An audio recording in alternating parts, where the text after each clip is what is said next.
Assalamualaikum warahmatullahi wabarakatuh. Perkenalkan, nama saya Zulhandri. Saya dari Prodi Manajemen Zakat Wakaf. Di sini saya akan menjelaskan penulisan pesan bisnis. Perencanaan pesan bisnis. Definisi perencanaan bisnis adalah suatu kegiatan yang dilakukan untuk mempersiapkan segala sesuatu dengan sebaik-baiknya. Tahap perencanaan pesan bisnis. Yang pertama, tujuan penyampaian pesan bisnis. Yang kedua, menganalisis audiens. Yang ketiga, menentukan ide, gagasan pesan bisnis. Yang keempat, membuat outline perorganisasian pesan bisnis. Tujuan komunikasi bisnis. 1. Memberikan informasi. Yang kedua, memberikan persuasi. Yang ketiga, melakukan kolaborasi. Penentuan ide pokok. 1. Storyteller Store. Yang kedua, random list. Yang ketiga, conclusion finding recommendation. Yang keempat, journalistic apport. Yang kelima, question and answer chain. Pemilihan saluran media komunikasi. Komunikasi lisan. Seseorang menginginkan umpan balik segera dari audiens. Yang kedua, pesan seseorang relatif sederhana dan mudah diterima. Yang ketiga, seseorang tidak memerlukan catatan permanen. Yang keempat, seseorang dapat mengumpulkan audiens lebih mudah dan ekonomis. Yang kelima, seseorang menginginkan interaksi dalam memecahkan masalah. Komunikasi tertulis. Seseorang tidak memerlukan umpan balik segera. Yang kedua, pesan seseorang sangat rinci, kompleks, dan memerlukan perencanaan yang hati-hati. Yang ketiga, seseorang memerlukan catatan permanen. Yang keempat, seseorang ingin mencapai audiens yang luas. Yang kelima, seseorang ingin meminimalisasi di stories penyampaian pesan. Media komunikasi lisan.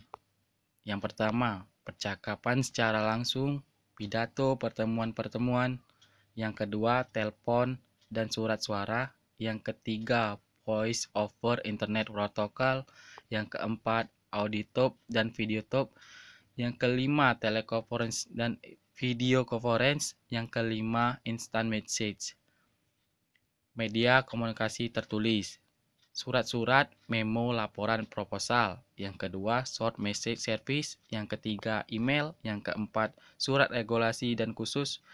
Yang kelima, situs website. Yang keenam, newsletter. Yang ketujuh, new group. Yang kedelapan, blog. Perorganisasian pesan bisnis.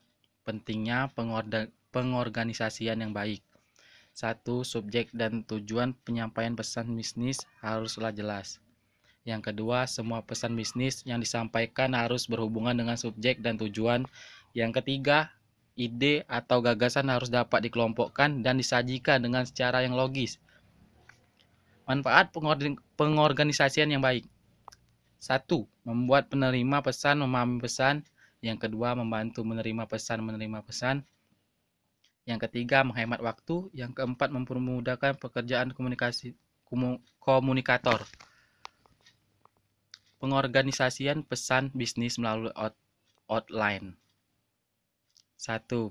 Mendefinisikan dan mengelompokkan ide. Yang kedua, susunan suatu outline secara garis besar dapat dikelompokkan ke dalam 3 kelompok, yaitu mulai dengan ide pokok, nyatakan poin-poin pendukung yang penting.